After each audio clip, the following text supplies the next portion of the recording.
11 years. 11 years since the last new Mario Kart game came out. 11 years of hoping and dreaming of what will come next. And they casually shadow tease it in the last 5 seconds of an already shadow drop teaser for the Switch 2. Give me a second. Whoops! So, to celebrate the legacy of Mario Kart 8 and all the fun memories it's given us over these many years, I thought I would honor it with a lengthy discussion of national road design regulations. Because, look, driving around on a space station sounds fun, but you know what's not fun? Drifting clean off the edge and plummeting back to Earth to your fiery doom. Are you really gonna trust this guy to save you? And so today, I'm gonna go through every single track in Mario Kart 8 Deluxe, not the DLC because that would be way too long, and I'm going to point out every single instance of gross negligence and poor road design. This is every federal road violation in Mario Kart 8. Richard, hit that intro.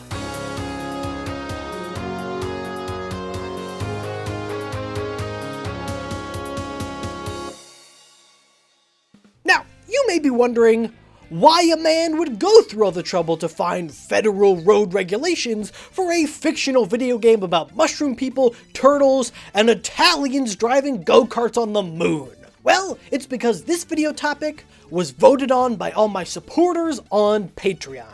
For just $2 a month, you can vote on any video topic you want and make me read through even more boring legalese. And for a little bit more, you can get access to exclusive live streams, a private Discord server, and even more. And better yet, it ensures that I can keep making videos for everyone who can support. So you're giving a little bit, so the people who can't give a little bit can still enjoy the stuff. Anyway, if you want to learn more, there's a link in the description down below. Alright, now back to the video. So, what are road regulations? Well, basically, it's a series of rules and laws that dictate how a road should be constructed to ensure that it's safe for all drivers. More specifically, today I'm going to be using all of the rules and regulations listed in the American Association of State Highways and Transportation Officials Policy on Geometric Design of Highways and Streets. Really rolls off the tongue.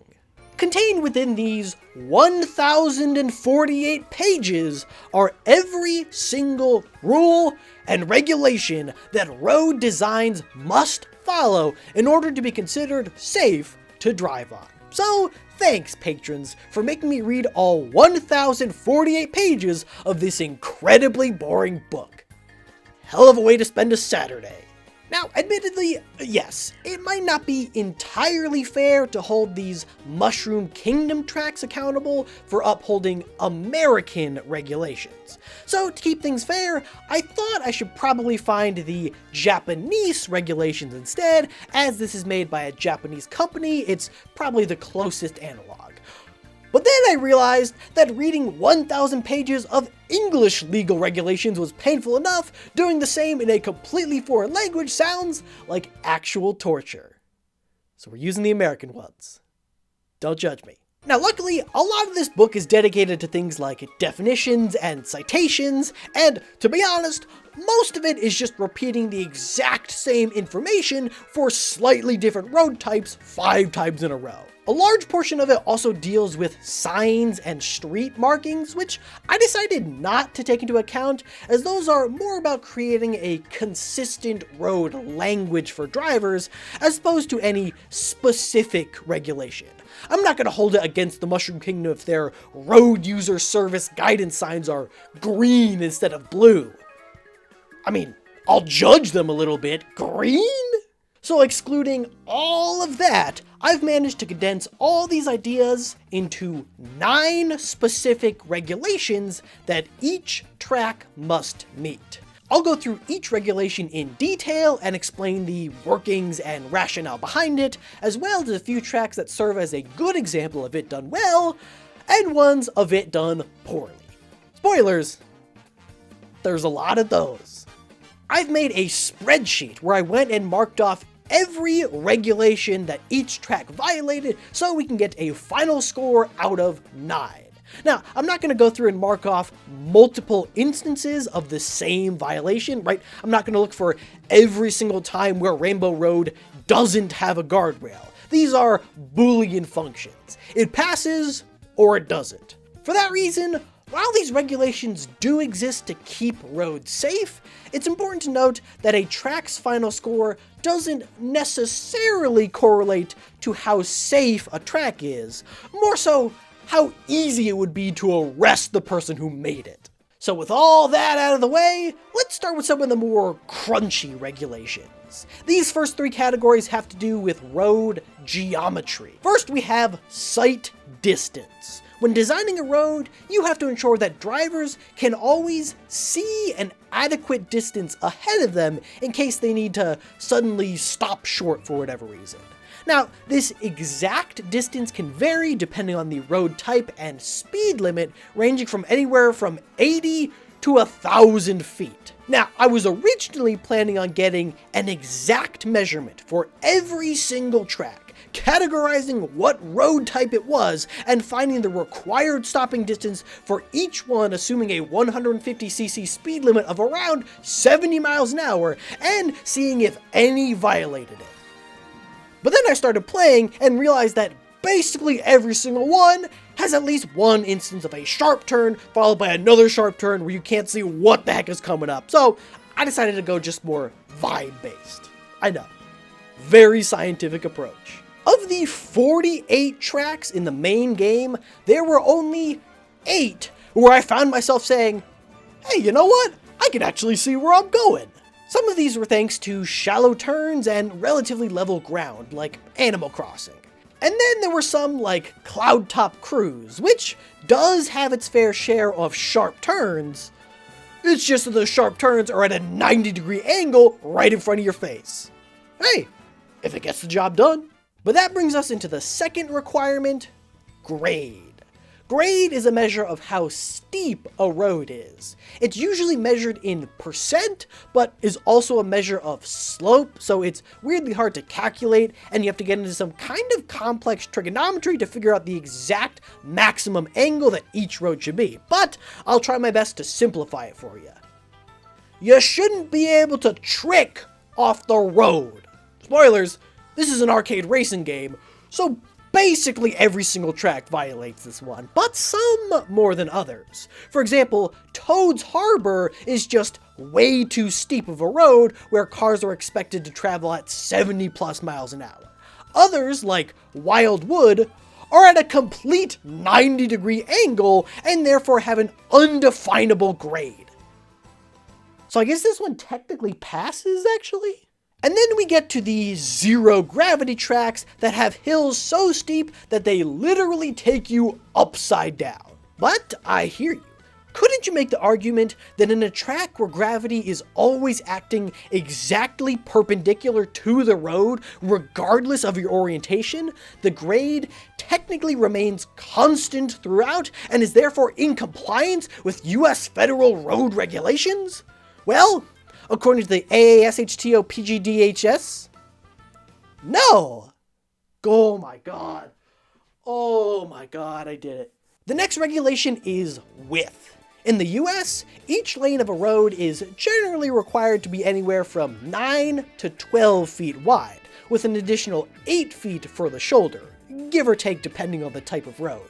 And surprisingly, most tracks actually pass this one with flying colors. They're more than wide enough for the 1 to 2 lanes they technically show. True, very few of them have marked off shoulders, though bonus points for Toad for always staying on top of that. But most of these tracks are wide enough that I'll let them pass. I was only able to find 4 tracks in the game with sections that were considerably more narrow. I'm looking at you, Cheap Cheap Beach. Driving through the literal ocean does not count as a valid lane. And speaking of water, another important part of road infrastructure that people don't often think about is drainage. Systems need to be in place to prevent puddles from building up in low areas that could cause drivers to hydroplane. And no, Piranha Plant Slide, building the track inside a literal drainage pipe does not count. And while this regulation does not explicitly state that roads can't go fully underwater at any point, I guess Ashto thought that one was pretty self-explanatory. But Dolphin Shoals, I'm gonna need you to take care of that. I don't care if you have to drain the whole ocean, the law does not rest. Another important feature on any road is guardrails. Generally speaking, a road should include a guardrail on the outside of sharp turns, as well as areas where the road borders a steep drop, a body of water, a pool of lava, standard roadside stuff. And now, I'm not sure if you've noticed this or not, but my keen eye has spied that most of these tracks do not have guardrails. I don't care if Lakitu ends up destitute on the street, fix it. Another important requirement is road upkeep. This one has less to do with the initial construction of the road itself, and more about the maintenance required in the years to follow. It mostly just means that roads should be free from potholes, cracks, sections that have been swallowed up by sinkholes, but I'm also going to go ahead and include all of the road hazards and traps in this category, because for whatever reason, Ashto didn't include any regulations in regards to giant mechanical turtles that punch the road every few seconds. Must have missed that one. This one's super niche, but there are a bunch of regulations related to railway crossings. Now, this only applies to a few tracks, which, unsurprisingly, literally all fail. Mainly, at any railroad crossing, there should be a grade change to clearly separate the tracks from the road. And the road definitely shouldn't go down into the rail well of the active subway. I mean, did none of you listen to Dumb Ways to Die? The next important criteria is pavement type, which isn't actually included in the AAS, the green book that I've been using so far. Instead, it's discussed in detail in a completely separate document called Design of Pavement Structures, which is another 600 pages that are mostly not at all helpful because they discuss the material properties of layered concrete and asphalt, which is really hard to infer from just a video game. I don't know what's in here. But basically, a road should be made from a material that provides adequate friction for the cars. This is especially important in areas that frequently drop below freezing temperatures, as the buildup of ice can make an already smooth road into that one episode of the Magic School Bus where they played baseball in that world without friction. You know what I'm talking about? You know what I'm talking about? Bet some of you, I don't even need to put up a little video clip. You know exactly. Your nostalgia bone getting scratched right now. Oh, it's getting scratched. Basically, if your road looks like Sherbert Land every time it snows, that's probably not a great sign. Among the other materials that you probably shouldn't make into a road are wood, sand, ribbons, a thin metal grate suspended directly above an airport runway held aloft by a few small propellers, and, oddly enough, I wasn't able to find cheese as a suitable pavement type in any regulations. And the final requirement is something called contiguity. Now, oddly enough, this one isn't explicitly called out in any Ashto document that I could find, but I like to think that it was subtly implied. And that's that a road must be contiguous. Now, for those who don't understand fancy legal words, basically, and this might be tricky to grasp, it can't have any big holes in it. I mean, I drive a minivan. Do you really think a hang glider is going to hold that up? No, I didn't think so. Now, in this instance, I did need to make a clarification. There are some tracks with massive jumps that you can choose to avoid. I mean, look, if you want to shoot yourself out of a literal cannon, that's fine by me. As long as you give me the option to go around, I'll give it a pass. And now that we understand all these regulations, it's time to see how these tracks shake up. And a surprise to probably no one, the track with the most violations was Mount Wario, with 8 out of 9 possible regulation violations. I mean, this thing's got it all. Icy conditions, narrow forest roads with bad visibility, driving along the side of a leaking dam that's both grade and drainage. Heck, the track starts with you driving out the back of a flying helicopter. The only regulation this track complies with is railway crossings. Mainly because it doesn't have any railway crossings. And I just want to point out that Wario's other 2 tracks, Wario Stadium and Wario's Gold Mine, are among the tracks tied for the 3rd worst with 6 violations each.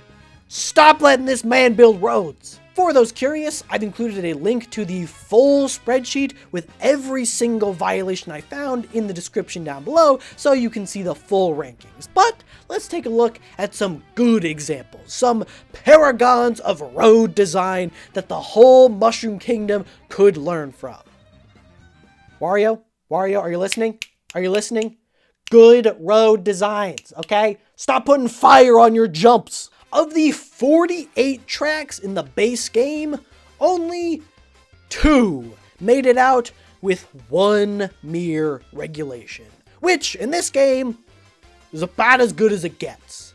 I bet a lot of you were expecting a baby park to be on here. I mean, it's just a circle, not much can go wrong here. And to be honest, if I just had a bit more sight distance on these turns, it'd be perfect. I mean, we're meant to be going fast. I could have hit that banana. And the other is Moo Moo Meadows. When it comes to fun and safe road designs, this one is it. A sensible pavement type, flat terrain, no mandatory jumps. They even included a warning sign for the cow crossings. Just get that mole problem sorted out, and this place is good to go. However, there was one single track that excelled in every possible area. One track that I was unable to find a single violation for. And unsurprisingly, it was the one based on an actual real-life road. Toad's Turnpike is the only track in Mario Kart 8 that is completely compliant with federal road regulations. It's got adequate stopping distance, wide lanes, guardrails, and real, actual, honest-to-goodness pavement. You have no idea how much I've missed this. And I know we didn't account for signs and road paint, but this place even has marked off bus stops, shoulders, lane indicators, helpful instructions to protect hang gliders. Toad, this place is perfect. Except for that green user road service guidance sign. I mean, what were you thinking? And before you say, actually, road user service guidance signs are green in Japan, that's only on expressways, and this is clearly an urban arterial road, which uses dark blue for road service guidance signs. Oh, what patrons? You thought I wasn't gonna read up on Japanese sign color conventions when you voted for this? Huh? You don't have to get ready if you stay ready. The eye of the law never blinks, alright?